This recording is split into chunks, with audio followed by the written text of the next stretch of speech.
Ini sekarang maulid ini. Kita tanya kepada mereka, ya apakah dahulu Nabi SAW,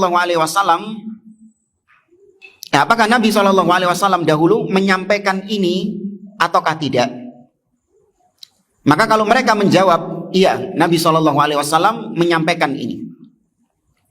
Maka kita minta, datangkan dalilnya, datangkan buktinya. Kalau mereka menjawab, tidak, ini tidak disampaikan oleh Nabi SAW. Maka kita tanya, apakah mungkin ada perkara agama yang itu baik? Kan menurut mereka maulid Nabi ini apa sifatnya baik kan? Apakah mungkin ada kebaikan dalam agama ini yang tidak diketahui oleh Nabi dan tidak diajarkan oleh Nabi? Ya, apakah ada sesuatu yang baik yang tidak diketahui oleh Nabi? Itu. Maka kalau mereka menjawab, oh enggak, semua yang baik-baik pasti Nabi tahu. Ya, pasti mereka menjawab seperti itu. Kalau mereka menjawab, iya, Nabi nggak tahu kalau maulid ini baik. Oh ngawur berarti. Kok iso? Nabi gak weruh, kok iso weruh? Sing oleh wahyu sapa lho? Oh, iya kan? Pasti mereka menjawab, Nabi tahu kalau maulid Nabi ini baik. Baik, pertanyaan ketiga. Kalau Nabi tahu itu adalah kebaikan, apakah ada kebaikan yang tidak disampaikan oleh Nabi SAW, disimpan gawe dewe, disimpan buat Nabi sendiri? Kalau mereka mengatakan, oh enggak, Nabi SAW pasti, kalau ada kebaikan pasti Nabi sampaikan kepada umatnya. Karena Nabi itu orang yang paling semangat menyampaikan kebaikan. Ya enggak?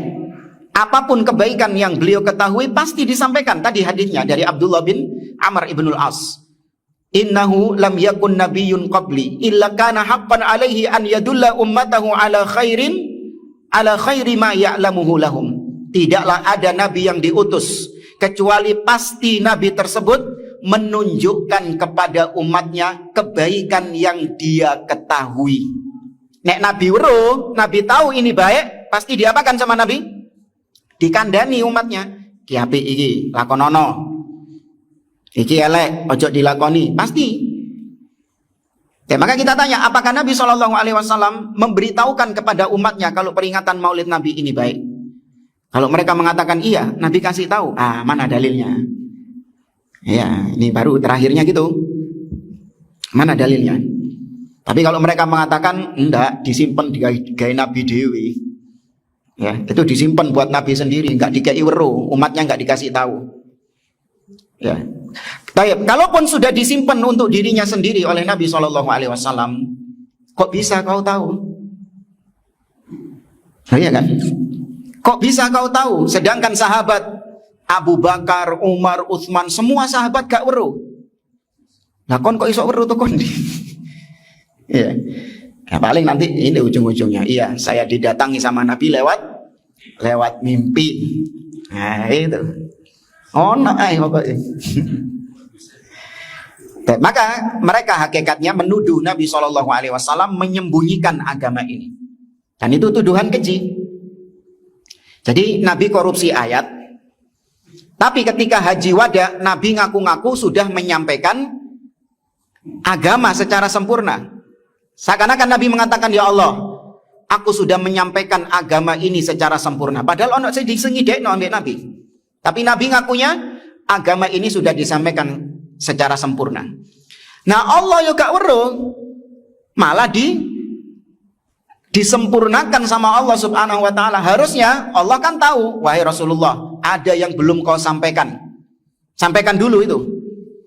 Ya, karena Allah mengatakan dalam surat Al-Maidah juga, ya ayyuhan nabi atau ya ayyuhar rasul balligh ma unzila ilaika mir rabbik wa illam taf'al fama ballaghta risalatah. Wahai Rasul, sampaikan apa yang diwahyukan kepadamu, sampaikan kepada umatmu. Kalau kau tidak menyampaikan satu saja, maka kau dianggap tidak menyampaikan agama secara seluruhnya. Tuh, siji disengidekno, satu disembunyikan sama Nabi, dihukumi sama Allah, semua tidak disampaikan sama Nabi. Ya, maka kok bisa Allah mengatakan al-yauma akmaltu lakum dinakum kalau posisinya Nabi belum sempurna menyampaikan agama ini?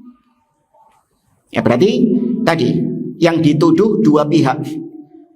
Nabi dituduh korupsi, Allah dituduh kesusu menurunkan al-yauma akmaltu lakum dinakum. Allah dituduh nggak tahu kalau Nabi ini korupsi ayat. Nah, ini tuduhan yang keji sebenarnya. Ya. Tapi mereka nggak sadar tentang hal itu.